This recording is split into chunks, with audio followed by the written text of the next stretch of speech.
The opinions expressed in this program are not necessarily those of this station, the USD Department of Media and Journalism, or the University of South Dakota.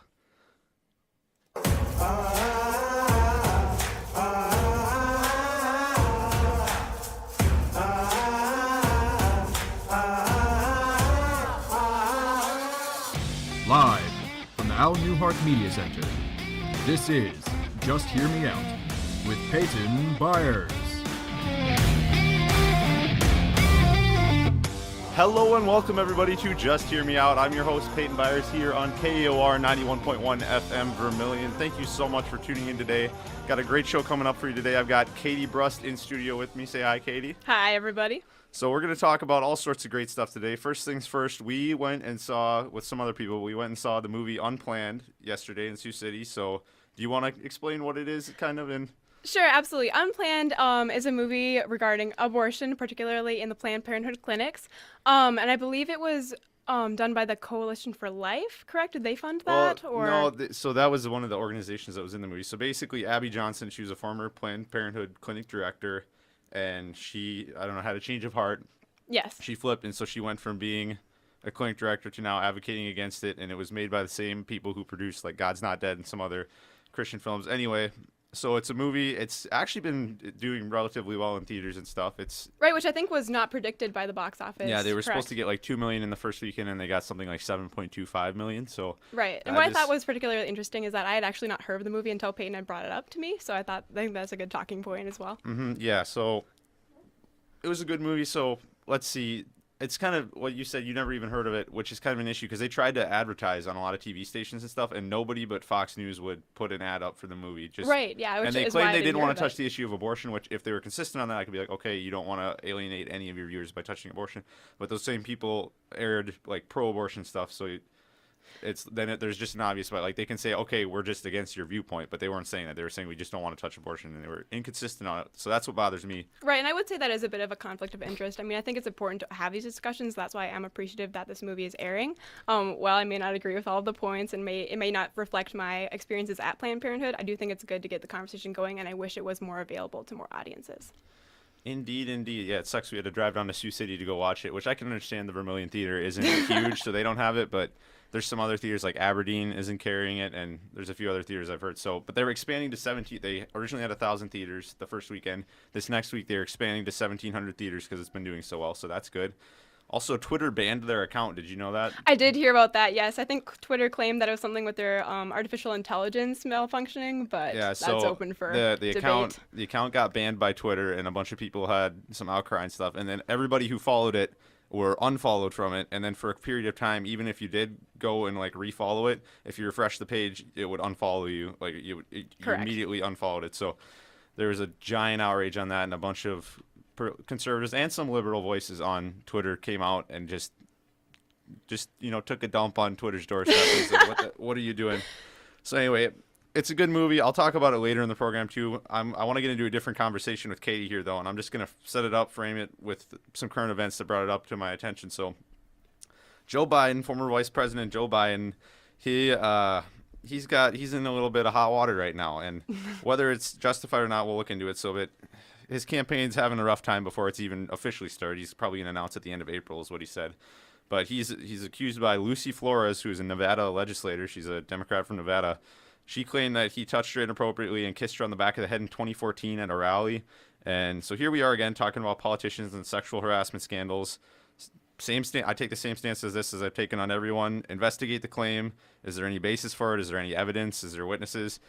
There's got to be. I mean, there's been some dishonest jabs at Biden. There's a picture of him with it looked like he was, I don't know, being creepy with another lady, but they were actually friends, and he was just like comforting her and so and she even came out and said, "This is bullcrap. Like, don't do that. Like, don't falsely accuse him of doing something in this instance," which is completely fair. But I just don't like how. So you have this sexual assault thing right here, or whatever it is, an accusation towards Biden. Sure. And I just don't like how it's being treated. Like, people treat them very different. Like I think the way a lot of people are handling Biden's situation is the right way to handle it. You go, okay, well, let's investigate. Let's look at the details. Is it true? Is it not true? This is probably true, but we don't just investigate, like, look into it and see what's happening. And so I just have a little clip here. Let's look at, this is Bernie Sanders. First, you're going to hear him talking about Joe Biden, and then after that, you're going to hear him talking about Brett Kavanaugh, and let's see if we can spot the difference. Very similar situations, one accusation. Let's see if we can hear it. Well, she says she's coming forth now because she thinks it's disqualifying for Joe Biden. Do you think it's disqualifying? Well, I think that's a decision for the vice president to make. I'm not sure that one incident alone disqualifies anybody, but her point is absolutely right. Okay, now here's him with Kavanaugh. Are you ready for a fight? Are you ready for a fight? So you can see there's just a little bit of hypocrisy there that I don't appreciate. But now this is what I wanted to talk to Katie about. I want to talk about the Kavanaugh hearing because I haven't got to talk about it with anybody who, like, either the people I want to talk to agree with me on everything whatsoever, and like we've already talked about it, or they get really, like, people are just really, it's a sensitive topic for some people, and so I'm like, let's back away slowly. But so let's talk about it. So first, I'll give you my take. I think, well, actually, no, I'll ask for yours. What's your take on the situation? Okay, sure, absolutely. I mean, obviously, I'm very appreciative of the Me Too movement. I think that it's brought a lot of people who deserve justice to get what they deserve. And so I think that the basis for it is justified. And I think that's a very important conversation to have in our country. Yeah, rapists suck. Yeah, correct. Thank you, Peyton, for verifying. However, I do think that there comes a point where if it is not proven, even though there are allegations, you cannot disqualify someone from a position on allegations. I mean, that's just not how our legal system works, even if the allegations are correct. I also believe that I see why people treat it a little bit differently just because Joe Biden is running for a presidential nomination and Kavanaugh is running for Supreme Court. That may be viewed as a difference. I mean, they're both very they're very influential, absolutely, but the Supreme Court nomination is a huge deal, and that's a lifelong commitment. You know, with presidential campaign, if you win eventually the election, I mean, that's up to 8 years. I do see why it's a little bit more of a grave situation with Kavanaugh, so I understand that. However, I do think it's important to always consider mob mentality with these movements. I mean, Kavanaugh was not proven guilty in court, and so there's nothing you can do with no justification. Yeah, Mike. So basically, it comes down to the people who believe in innocent until proven guilty, and the people who just want to yell for somebody's head. Because whether you think there's enough evidence now, or you think he did it or not now, at the beginning, all we had was a letter saying that, like, from one person, and it was just he said, she said, and a whole mob of people came out and came for his head, even like with no evidence whatsoever. And I got really disappointed because in his hearing or whatever. So you have to look at it from the different perspective, because, like, if you're viewing it from the perspective of he's innocent, then it's completely justified for him to be, like, people got pissed because he was, like, a little bit, emotional. He was, like, kind of upset. He was pretty upset. But like, if you're looking at it from the position, so, like, let's look at it through the lens of, say he is completely innocent whatsoever, he has no idea what's going on. Would you, like, I'm pretty sure anybody would be upset in that circumstance if you're being falsely accused. Now, if he was guilty, obviously he's guilty, and then that's disqualifying already. But if he's innocent, people saying that him being emotional should disqualify him from being on the Supreme Court. I'd be worried if somebody wasn't a little bit upset if he was if somebody was accusing them of all that kind of stuff with no evidence, Sure, yeah, I definitely get what you're saying. And I often have emotional reactions myself to things, so I can relate with that. I think it is pretty important for someone on the Supreme Court to have to keep their cool with decisions. However, I think just given the nature of the Supreme Court, you're going to be held accountable to do that anyway. And, like, the Supreme Court, they're going to be making decisions that are not about them. Like, this was a personal attacks on, like, Kavanaugh and his family, and so I think definitely more personal. Yeah, well, I mean, it was like, you did this thing, and right. It's about as personal as it gets. So I think there's definitely a difference between a direct personal attack on somebody and then, like, just honest, objective litigation in court, which I think, from what I've seen, he's completely capable of doing. And I think he's been more, like, ruled more liberally on the courts than a lot of liberals thought he was going to. Exactly, yeah. And what I don't appreciate is how the Supreme Court's been politicized so much. I also do not appreciate that. The 1970s around is when 60s, 70s is when it kind of started happening. And it's become all about politics instead of finding somebody who's going to, like, do the read job the laws correctly. and interpret the laws as they were written and stuff like that. And, like, that's the job of the Supreme Court. If you want to change the laws, you go through the legislature. That's the whole reason they set it up like that.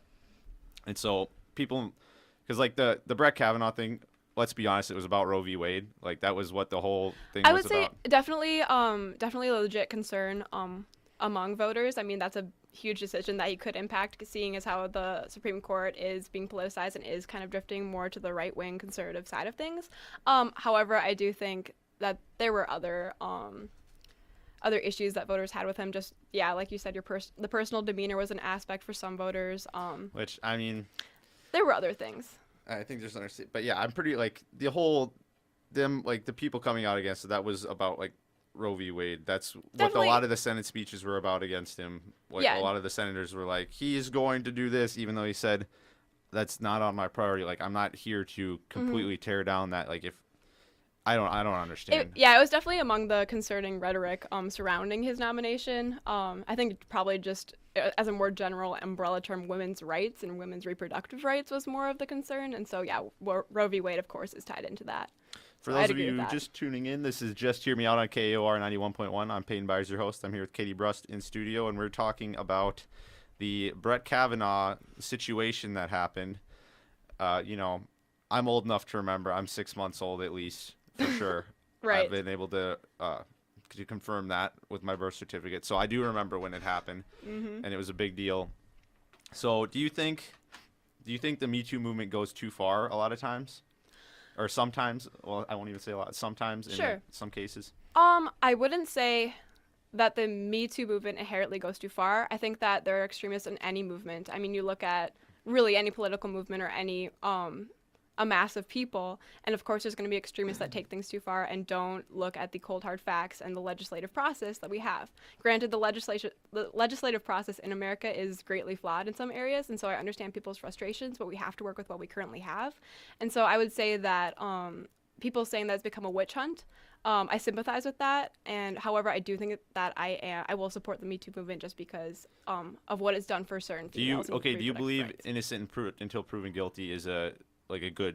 Absolutely. I Okay. mean, at that point, it then would just become a witch hunt of he said, Yeah. she said, heresy, So another thing I didn't really like, so in the hearing, people kept asking Kavanaugh to call for an FBI investigation, and his response was basically, why are you telling the person that's being, like, why am I the accused, the one who's making it? It's not my decision whether you investigate me or not. You guys make the decision. If you want to investigate me, do it, whatever, but I'm not going to call for one. And then people like took that and they're like, he doesn't want an investigation.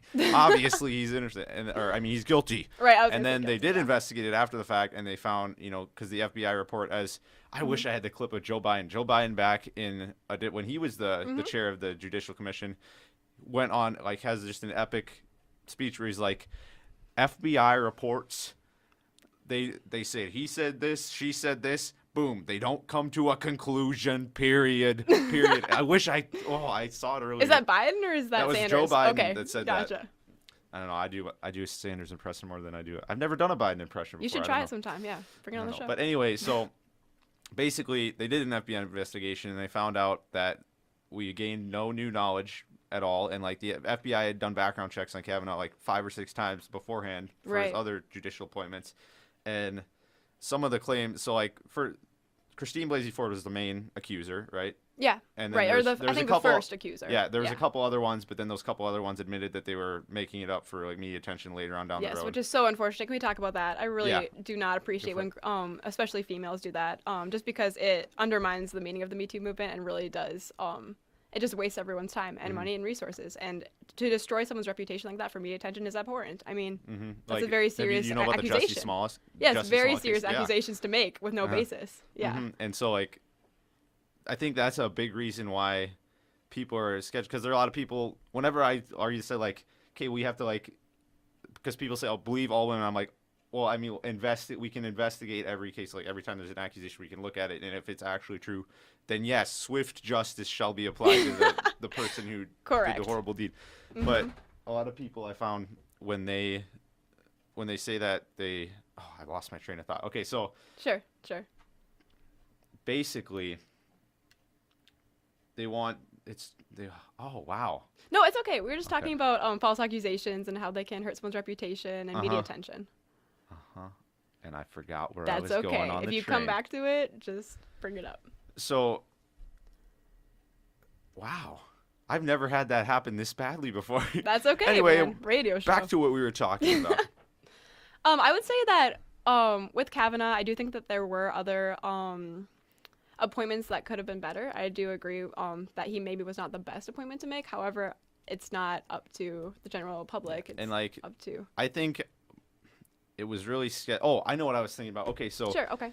Christine Blasey Ford's accusation, she has not come out and said that she was lying like the other two did. She has maintained, although she's been like hasn't really been a thing in the media lately, but like Of course, yeah. as far as I know, she's maintained that she says it happens. But there's a few claims that she made that were actually disproven by the FBI investigation that I think are kind of interesting. So Sure. she Though. said in the alleged incident that she was in a room with one door or whatever when it happened, and so from then on she'd had like anxiety about being in a room with one door, and then she claimed she was like, hey, look, we got a second door installed on our house, you know, at this date in like 2014 or something like that, and we did that because I had this anxiety disorder. Well, then they found that they actually were legally required to add that door because they were running a business out of their house, and so they needed to Another install entryway for a clients. separate business entrance to their house. So that was at least disingenuous to claim. And so I don't know.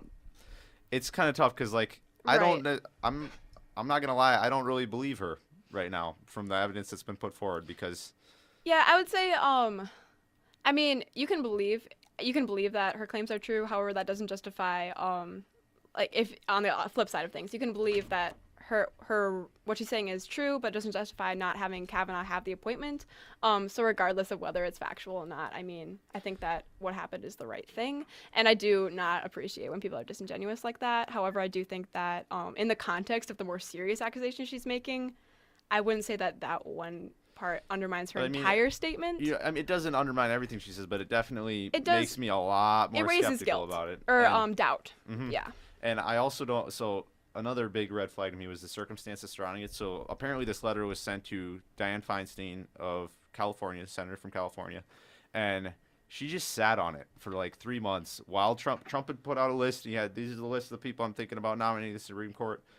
Kavanaugh was on that list. She could have released the letter then and like been like, hey, we don't want, and that would have completely, he wouldn't have been nominated by Trump if there was something like that. Trump would have picked somebody else from the list probably. I'm not certain about that, and also I think that she was waiting to see if Kavanaugh got the nomination, because I mean it's very serious to bring up an accusation like that. You know, and so I think she was waiting to see if he would get the nomination, and then if she had wait concerns till the last second to drop it. And I mean, like, the last second, she did it right when he was nominated. okay, but so what my point is, if it's a true accusation, then you should be wanting to bring it up as soon as possible and like have justice served, would you not? I agree, absolutely you should be, but given the climate of the justice system and a lot of shame put on women sometimes to kind of just like, oh, like keep it quiet, it happened a long time ago, you know, like you've moved on, you've had a good life. I mean, that's very scary stuff, you know, like sometimes women don't want to move forward unless it's the last possible option. But what are your thoughts on that? I mean, my thoughts are if somebody committed a horrible act, we should act as swiftly and like, well, first of all, verify that it happened, and then if we can prove that it happened, just the most severe punishment on it. Rapists. Okay, here's my hierarchy of the worst people on It's the a good planet one. Earth. So you've got rapists. You can't see my hand, but I'm starting at a medium lower- point right now. It's the yeah. lower tier of my list. You got rapists, you got child rapists, and then you got child rapists who kill or rapists who kill. All of them are horrible human beings who should not be on the face of the earth for very much longer. Correct. Hopefully everyone agrees with that. And so, like, people who demonize, like, the side that I'm coming from, and they say, well, you just don't care about women. I'm like, okay, really? Really? You're gonna tell me I don't care about I'm just making sure that we don't completely destroy someone who might be innocent, you know, like, because it's... Right, I The mean, Salem that witch is... trials were not a cool thing. We've hopefully moved past that, yes. And I think that's a fair claim to make. I mean, we should abide by the legal system. However, we should also be aware that it is inherently flawed sometimes. And it is hard for women to sometimes come forward with their complaints. I mean, especially if they were in a position where it was someone of higher position than them within their business or their career. It's really difficult to come out and be fearful of repercussions that they may get from powerful people, you know? And so I sympathize with the women, of course. See, I find it kind of interesting that a lot of the Me Too stuff has come out of because can we agree that Hollywood is primarily like liberal, leftist? Like a lot of Hollywood is. I would say a majority or a great portion of Hollywood. like, Yeah, of course. I find it interesting that a lot of the accusations and like things that have actually come true have come out of Hollywood itself. Yeah, and not even Hollywood, but just generally the West Coast in general. I'd say California, I mean, yeah. very liberal state. Yes. Because like you had Harvey Weinstein, you know, Oof.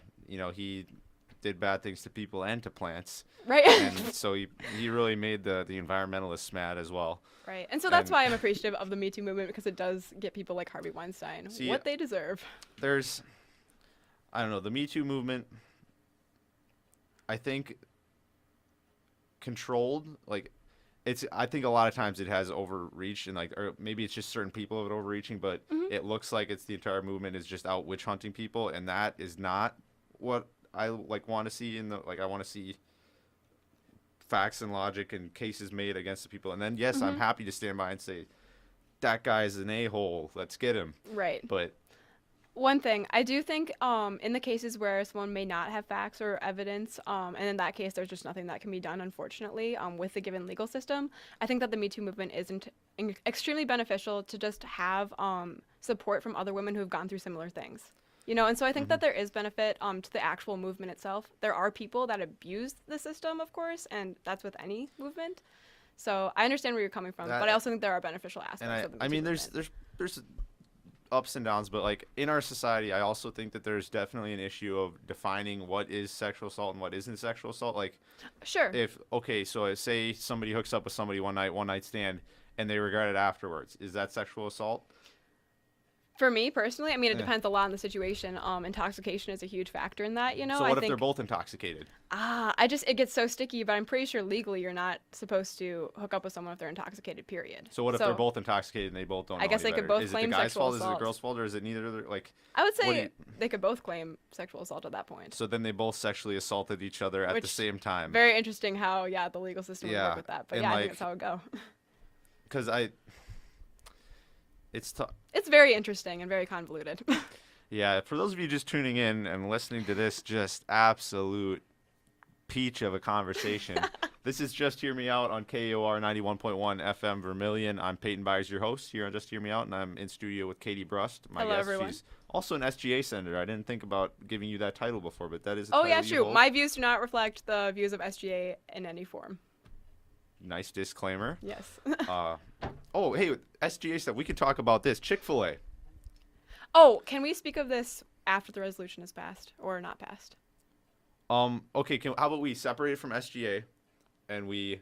Okay, sure. Because Yeah. you can talk about your views on stuff. Right, because I'm just before not sure if it's going to come before the Senate or anything. I just know that So let's I've had just because it's a discussions thing in with students. Texas and it's a thing in a bunch of different places. So let's just talk in general, like Chick-fil-A, people wanting to get rid of Chick-fil-A from places. Are you good with if we talk about that? Sure, just with general petitioning against Chick-fil-A. You Yeah. mean? Yeah. Okay. So for those of you who don't know, there's a bunch of people who want to get Chick-fil-A out of a bunch of places because they donate to Christian charities who they say have anti-LGBT or like they are hateful toward LGBTQ communities. So that's the whole claim. And my take on it is kind of, okay, Chick-fil-A's in this spot, and I like Chick-fil-A. They got some good chicken. But quality of chicken aside, Chick-fil-A, so say you don't like a place for their views, a business for their views. Say I don't like McDonald's for some reason. Right, or Kanye West for his music. That's a really common. Should me and a small minority of people be able to just make that place disappear and deprive other people of it? Or should we just, ourselves say, you know what, I don't like that, so I'm not going to go there. I think we should do the latter, and it's a thing at USD here, people are saying that, and a change.org petition got 60 Yes. You want to explain why, though? 60, why? Why people are opposing Chick-fil-A? Or do you want me to go into that? Oh, you can go into it. I think I already mentioned it, though. Okay, sure. 'cause Well, they donate to charities. it's Christian organizations that are. Yeah, and so that's anti-LGBTQ. been interpreted, the donation to Christian charities, as anti-LGBTQ plus movements, which I mean is valid. A lot of Christian charities do not support LGBTQ rights, and so I think that people are validated in not choosing to shop there. However, I think until a majority of the population at USD chooses to remove Chick-fil-A, I just don't really see a justification. But that's a conversation that Well, we'll yeah, have like the more in the future. change.org petition they put up got how long has it been a thing? Like a week, and they've gotten like Yes. 60 signatures on it. As of and the 25th of March, it was 61 signatures. so 61 signatures, Let me and see I if don't I know can how find long they that. had it up. Say it's even. I was even up for like 8 hours or something. They got 61 signatures. When we wanted to have Sheila cancel school that one time, President Sheila Gestring, a Change.org petition got several thousand signatures in the span of like 5 hours. Right, which I mean, that does concern far more people, I'd say, or far more True. people are more But like, so interested in their self-interest rather than I'm just saying, if we're company. talking about majorities of the student body, it's not like a majority of the student body can't be reached with a Change.org petition. I just don't like 61 students. Those 61 students, if it actually bothers them, they don't have to go to Chick-fil-A. But I think removing Chick-fil-A from USD and depriving all the other people who like Chick-fil-A. I even have friends who are like part of the LGBTQ. They're gay. I have gay friends, and they're like, I love Chick-fil-A. I don't want. I mean, Right, and I mean that's a good point. I would also just make the claim that one or a few. I mean, one doesn't people- represent yeah, all of them, but I'm right. saying like, I it's which not I know like, you know. It's but not like just the a good entire point to movement make. is like just absolutely. It's not like unionized, Chick-fil-A. Yeah, it's yeah. not like Chick-fil-A employees are out there like hunting them down on the sidewalks next to Patterson. It's if you don't agree with the place, you don't have to go there. But if everybody like, I don't think that should affect my ability to buy chicken. I do think that their donation for me morally is questionable, and I will not be purchasing items from Chick-fil-A any Which longer. is your choice. Which yes, exactly, is my choice. But until that decision reflects the majority of USD, I don't anticipate that it will be a problem. Plus, there's like contracts and stuff that USD has with them, and I feel like. Right, I'm not quite sure how that works either, but yeah, Yeah. I'm sure it would be complicated. Is there anything else interesting going on that you'd like to talk about? Not that I can think of currently, but yeah. Well, we're going to go to a quick break here, and so we'll be back in a hot second. I probably won't have Katie with me anymore. She's got to do some track stuff. Unfortunately, yes, but So it'll be she's- fun. She's a student athlete, guys. Anyway, I'll be right back here with you on Just Hear Me Out on KOR 91.1 to talk about all sorts of stuff. After this, I'm going to be talking a little bit, going more in depth in the Joe Biden case and letting you know. See you later.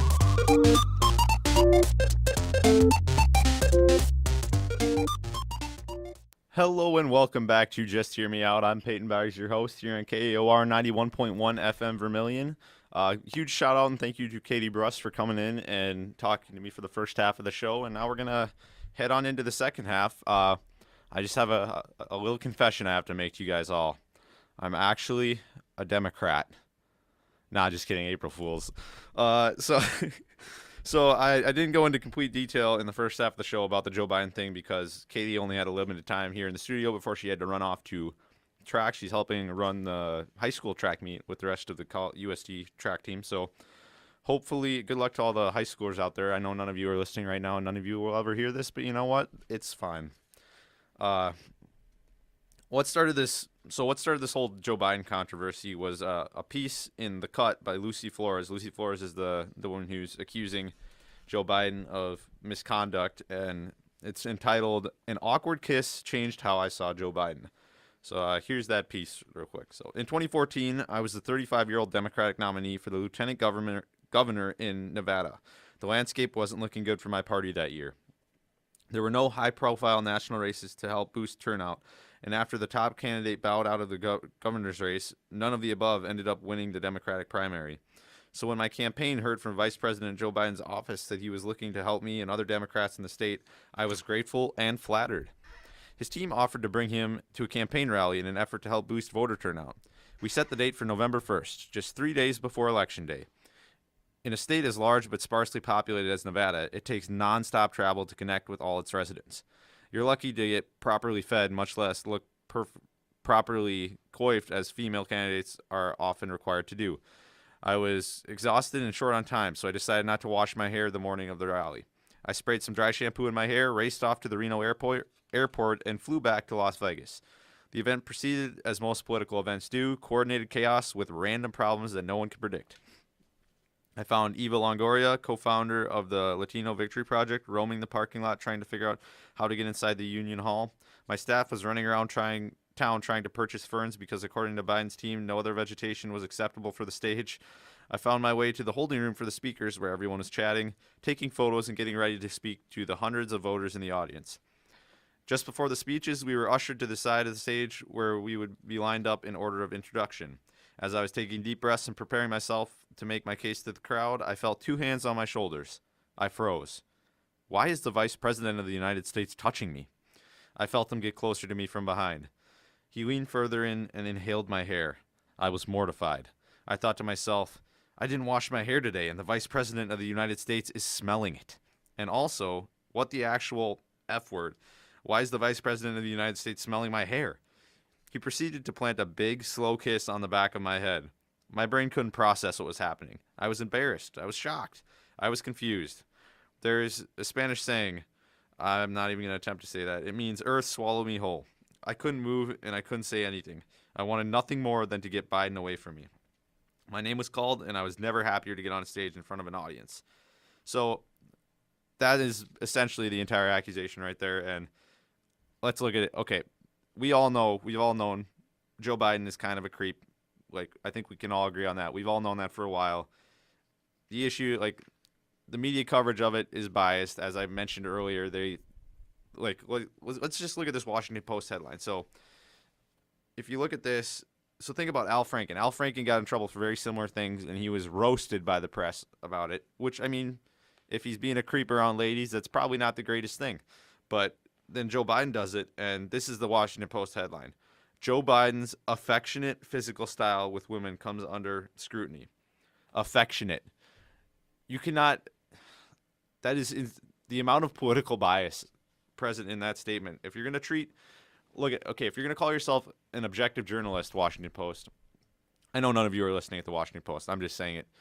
If you're going to call yourself an objective journalist, you have to actually be objective when you're reporting things. You can't soften you can't soften what one person does because they align with you politically and then be way more harsh on somebody else. You have to be even-handed across everything, and that's just not what they're doing. That's not how they treated Al Franken, and honestly, they probably should have maybe find a middle ground, I don't know, but virtually identical circumstances, and they're just completely inconsistent. And also, I'm kind of skeptical. So, look at this allegation. So the allegation is that he put his hands on her shoulders, kissed the back of her head, and sniffed her hair. We can all agree that's just really creepy. It's just real creepy. But I'm kind of skeptical of the other Democratic primary candidates who are coming out really strong against him, like Elizabeth Warren. Elizabeth Warren cannot there's no way she can convince me that she did not know the level of creepy that Joe Biden was before this. There's the amount of pictures on the internet of Joe Biden being creepy with women. Just Google image search Joe Biden being creepy, and the amount of pictures that come up are insane. And now there are some that are, kind of disingenuous and not completely true. And there's one in particular where there was somebody was getting sworn into a position, and his wife was there, and they were both good friends with Joe Biden, and Joe Biden put his hands on her shoulders and whispered into her ear and comforted her and stuff. And they took that picture and they took it out of context and made it look like he was being a creep there. That was the one moment when Joe Biden wasn't completely being a creep. And now, his body language might have been creepy, but there's plenty of other things to look at, and we know Joe Biden's weird. Is this going to affect his ability to run for president when he eventually announces that he's going to run in April, even though he accidentally already announced it a few weeks ago or a week ago or whatever? That's yet to be seen. We'll see if the Democrats and Me Too movement decide to come out at him the same way they came out they would come out at any Republican, and they came out against Al Franken. We'll see what happens. So the next thing that we're going to be talking about, and I think what is probably the most hilarious and it's just par for the course. I've already had to talk about it, or I haven't had to. I've already talked about this topic several times on the show. Jussie Smollett is in the news again. So that case somehow just can't manage to stay out of the news for a whole week. And so the charges against Jussie Smollett were just somehow magically dropped. They were just they were going to prosecute him. The grand jury indicted him on how many counts? 16 counts of 16 felony counts. So 16 felony offenses they indicted him on. And then all of a sudden, overnight, they just magically dropped. That seems a little suspicious to me. And for those of you just tuning in, I'm Peyton Byers on Just Hear Me Out. This is KOR 91.1. Thank you for listening. And so back to Jussie Smollett. So the state's attorney for Cook County, which is the district that this crime happened in, Chicago, is Kim Fox, and she just dropped the case. All she did is she dropped the case and sealed the file on the condition that Smollett would forfeit the $10,000 he'd pay for bail and in exchange for community service that he'd already done for something else. So it's kind of sketchy at best. And Jussie Smollett then came out and acted like he'd been exonerated, and here's what that sounded like. I've been truthful and consistent on every single level since day one. Lies. I would not be my mother's son if I was capable of one drop of what I was Oh, then you accused must of. not be your mother's son. This has been an incredibly difficult time, honestly one I'm of the sure. worst of my entire life. But I am a man of faith, and I'm a man that has knowledge of my history, and I would not bring my family, our lives, or the movement through a fire like this. I just wouldn't. Oh, really? Really? Because we have the check that you signed to the two brothers for, like, committing this fake hate crime again. It's really interesting to see him try to deny this. I don't know why people are allowing him to try and deny this. And it gets even better, though. So the court documents surrounding Jussie Smollett and his entire record regarding this was immediately, like, wiped and then sealed so nobody could get it. His record was wiped clean. He maintained innocence, even though a grand jury had indicted him on 16 counts of felony offenses. One little thing that happened, though, was a newspaper requested access to the case file, and it was granted by Chicago police through, like, it was legally granted by Chicago police. And then Kim Fox's, Kim Fox originally claimed, so she'd sealed the case, right? And then she got a bunch of flack for it. And so she went back and she said that it was an accident that the cases got sealed. But we all know that's a complete lie, because when the Chicago police legally, like, there was a legal way for them to release it, a second order came down from the state's attorney's office and sealed up that loophole, so it could not get out at all. And so it's very interesting. Kim Fox originally claimed that she had recused herself from the case due to conflict of interest, which is really interesting because then in that case, a special prosecutor would have to be appointed. But they later said, when we found out that she actually had not recused herself from the case, they said that they were just using that term colloquially, and that she didn't take a leadership role in the case. She just removed herself from a leadership role in the case. So she didn't actually recuse herself, but she basically recused herself. No, that's not how it works. Either you recuse yourself or you don't. You can't do this middle stuff. That's just blatant corruption is all that happened there. And so it turns out that she ordered the charges to be dropped as a favor to Michelle Obama's former chief of staff, Tina Chen. And as I said, they did not hire a special prosecutor. But then Rahm Emanuel, the mayor of Chicago, he's even outraged by this. And I'm going to tell you this. This is probably the one and only time I will ever agree with Rahm Emanuel on almost anything. But he came out and he said essentially all the right things. Now, when this happened, when he was on this show, this is before we knew that Kim Fox was lying about having recused herself, before that whole thing broke. So he knows that's wrong. But everything else that he says in this interview is spot on. How do you explain this truly dramatic reversal today?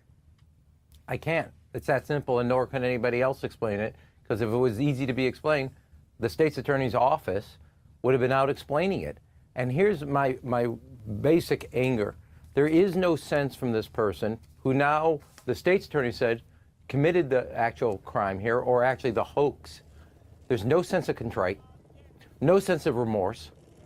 The fact is, Wolf, in this act, he not only obviously all the resources of police to investigate and get to the bottom of a alleged hate crime that turned out to be a hoax, not the financial problem, but then taking all the notions of what hate crimes, and the reason we have those laws on the books is to protect people of faith, racial background, sexual orientation, that they cannot be a victim of a crime, a violent crime of any nature, because of who they are, what they believe, or how who they love.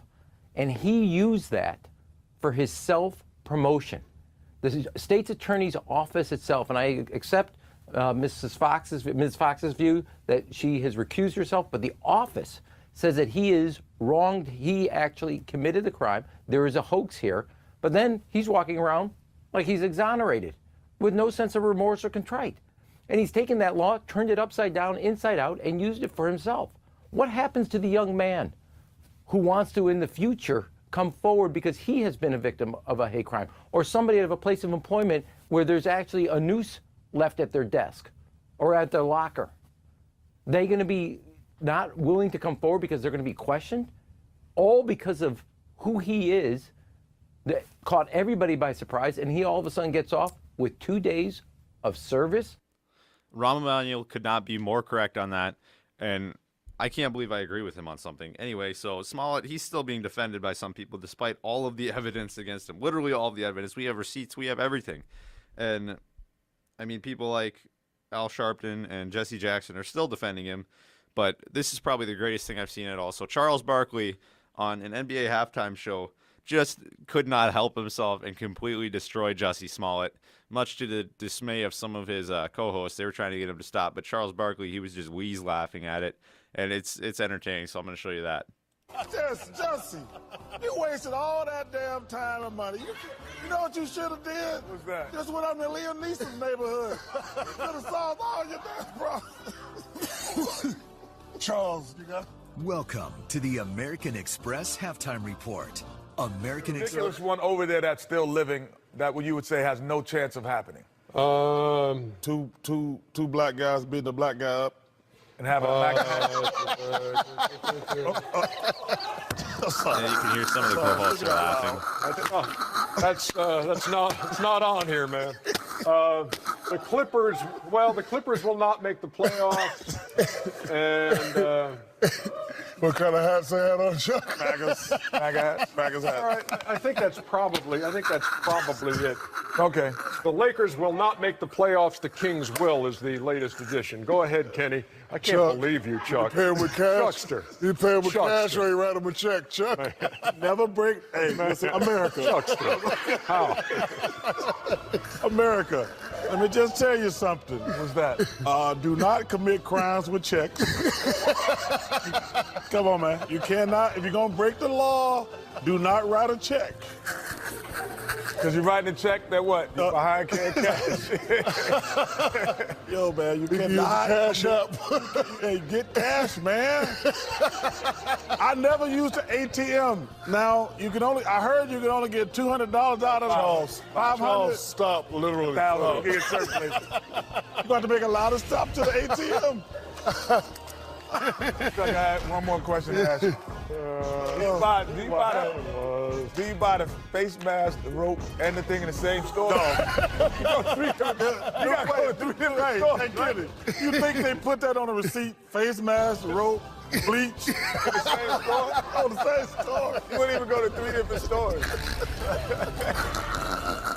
Come on, Chuck. I think an NBA rule, if you come out with a, you can't put a false report of saying someone is hurt and they're not. So there's our laugh for the day. Charles Barkley. Some people were mad at him for it. I don't know how you can be mad at it. That laugh. It's just too good. And so there's even more good stuff about this, though. So Barkley's making fun of it. And then originally Jussie Smollett, he was going to be on the NAACP Awards. He was nominated for an award for like Best Supporting Actor or something like that. And he was nominated. He was just recently retracted. And Chris Rock was presenting an award or something like that. And they told Chris Rock that he could not make any Jussie Smollett jokes. And as you can imagine, that did not go well for the people who did not want him to make the Jussie Smollett jokes. So here's Chris Rock. I guess I gotta present an award. They said no Jussie Smollett jokes. Yeah, I know. What a waste of light skin, you know? You know what I could do with that light skin? That curly hair, my career would be out of here. Running Hollywood.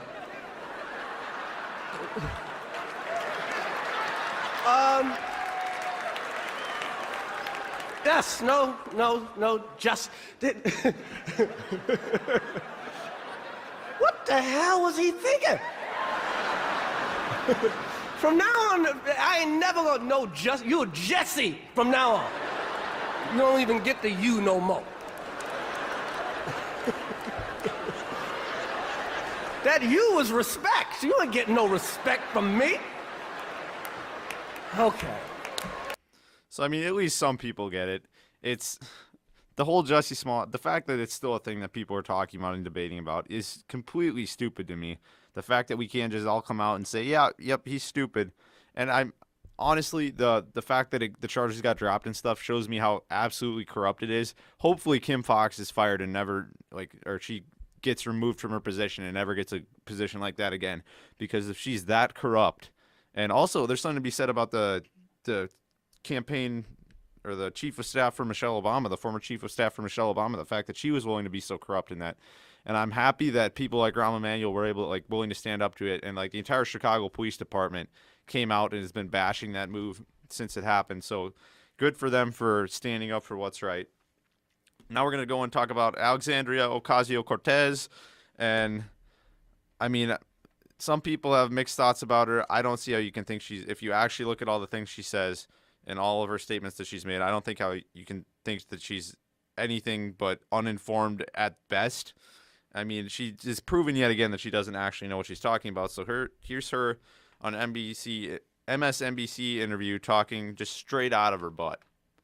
We need to innovate on our technology. You know, obviously, like I had a staffer, innovate on our technology. Talk about cow flatulence, but which is an issue. I just want to say, an issue. But here's it sounds the thing. ridiculous, but it literally is an issue. But it actually is an issue when it comes to contributing to methane. Right. But that doesn't mean you end cows. It means that we need. What it means is that we need to innovate and change our grain, our cow grain from which they feed in these troughs. That we need to really take a look at regenerative agriculture. Like these are our solutions. Right. These are our solutions. So we need to look at the cow grain from which they feed in these troughs. So I'm wondering what she's proposing on feed, like proposing to feed to the cows to make them just stop having flatulence completely, or do they want to feed her? Like, are we just supposed to put mass amounts of Tums in with the feed? I'm not quite sure. And I'd like her to explain to me what regenerative agriculture is and actually provide some like actual solutions. She uses all these, she tries to say things that sound good. She says things that she tries to say things that make it sound like she knows what she's talking about. But this whole time she's just talking out of her butt, and she doesn't actually have any solutions to anything from what I've seen so far. And so later on in the interview, she was asked about the FAQ that got released by her office that I went over on the show several weeks ago. And it included all sorts of insane policy proposals, and this is how she responded to that. You guys issued an FAQ. It had some things that people thought were ridiculous and radical, like anyone that was unable or unwilling to work would be guaranteed a job. The FAQ was withdrawn and said it was preliminary, a draft. There was a lot of fight about that. Like, do you think you guys rolled it out the right way? Did you bring it on yourself? What I will say is that I definitely had a staffer that had a very bad day at work, and did release a working draft early. So I get that that's what they're seizing on, but really what we need to do is have a serious conversation. Says the person who avoids serious conversation at every turn. So many people, she's requesting for people to, she's saying, nobody wants to debate me, nobody wants to debate me. When conservative people like Ben Shapiro asked her, invited her onto his show several times, onto his Sunday special, everything, and other conservatives invited her as well. She accuses them of catcalling her when they just simply say if she would like to come on the show, she'd be more than welcome to. Please get in touch with me. And she accuses them of catcalling. But now she wants to have an honest conversation, except she avoids talking to anybody from the other side who has at all, who is smart at all. Anybody from the other side who is actually might pose a challenge to her, she completely avoids. And I think that is part of the reason why some people are catching on to the fact that she's not all that she's cracked up to be for the Democrats. Also, so she blamed her staff there completely also. She threw them under the bus completely. Now think about this. She claims that the FAQ that they released was an unfinished draft. So wouldn't you think if they accidentally released the unfinished draft that at some point in the 2 months since that happened, they would have released a finished draft or a final draft of their FAQ? That's kind of interesting how that just disappeared. It was a planned rollout of this thing. It released at the exact time as everything else. It was coordinated across different places. So it wasn't like somebody just accidentally hit the upload button. This was scheduled to be uploaded. And then when there was blowback for the stuff that was in it, she claimed that it was an unfinished draft and that it wasn't supposed to meet the light of day, but then never released the finished draft. So I think it's a little bit of baloney, and that's probably what they were intending on releasing. Also, she's just full of it. And then this is what I mean when she says stupid stuff as well. So she claimed, well, I'll just let you listen to this. This is later in that same interview. When our party was boldest, the time of the New Deal, the Great Society, the Civil Rights Act, and so on, we had and carried supermajorities in the House, in the Senate. We carried the presidency. They had to amend the Constitution of the United States to make sure Roosevelt did not get reelected. And there were so many extraordinary things that were happening in that time that were uniting working people. So, okay, I don't know if you caught that, but that's just not true. So yes, Democrats had majorities, and the Republicans at some point in that time frame won control of Congress back. But the insinuation that the 22nd Amendment was passed by a Republican Congress in order to prevent FDR from getting another term in office is just every kind of incorrect that I can think of. Like, I don't know. That's not even close to being factually correct. Let's look at it this way. So the 22nd Amendment, it was the last state to ratify it was Alabama. And Alabama, they ratified it in 1951. FDR died in 1945 in office. You see how things aren't like... The process didn't even start until he was already dead. The process started in 1947. It was passed, and then it had to be ratified by all the states. So the insinuation that Republicans came into power and then passed the 22nd Amendment in order to prevent FDR, so like there's the holy great FDR from getting back into office for another term, is just blatantly, stupidly incorrect. And it's like literally just Google it. Just Google FDR. That's all you needed to do. And if you don't know about it, then probably don't use it as like a talking point when you're on a TV show. Like, probably don't talk about it and base your argument off of it if you don't actually know what you're talking about. Is all I'm asking. And so that's the beauty of being a Democrat these days, though. The media, you don't actually have to answer correctly. You don't have to answer hard follow-up questions from the media. I'm in favor of the media asking. Like, I'm not saying... Because, like, some people are like, oh, the media shouldn't treat the Republicans so bad. It's like, I'm okay with the media, like, coming down and asking, like, hard follow-up questions and really investigating people. But they need to do that to everybody. They're doing it. They're cracking down hard on conservatives and Republicans. But every time there's a Democrat on a TV show that's like CNN or MSNBC, it's nothing but lobs and just slow-pitch softball. And they just let them hit dingers on them. And they serve it up to them. Whereas when if a Republican is brave enough to go on to CNN, they get the fastest, meanest curveball that they've ever seen in their life. So I'm just arguing, saying that people should be even-handed in their coverage of stuff. And so here's more proof of it to me. So Bernie Sanders somehow was accidentally asked a follow-up question by MSNBC. This is a rare golden nugget. This is like a unicorn, folks. So Bernie Sanders, somebody accidentally asked him a follow-up question on MSNBC, and let's listen to his response and his answer, how he answers a follow-up question. Hey, just a little secret, he doesn't actually, but here, I'll let you hear. If I am elected president, I'm going to cut prescription drug costs in this country by 50% so that we are not paying any more than other major countries are paying. Maybe How we are you can going do to do better than that? that. Because we will look at the average costs of prescription drugs in Canada, the UK, Germany, Japan, and France. Well, we will look at their average costs, which are 50% lower than they are in the United States, and we will do that. We will look at them, and then because we are looking at them, they will cut in half. Like, he's asked how he's going to do that, and he immediately responds to, we're going to look at the other countries and cut them in half. And we're gonna do what they're doing.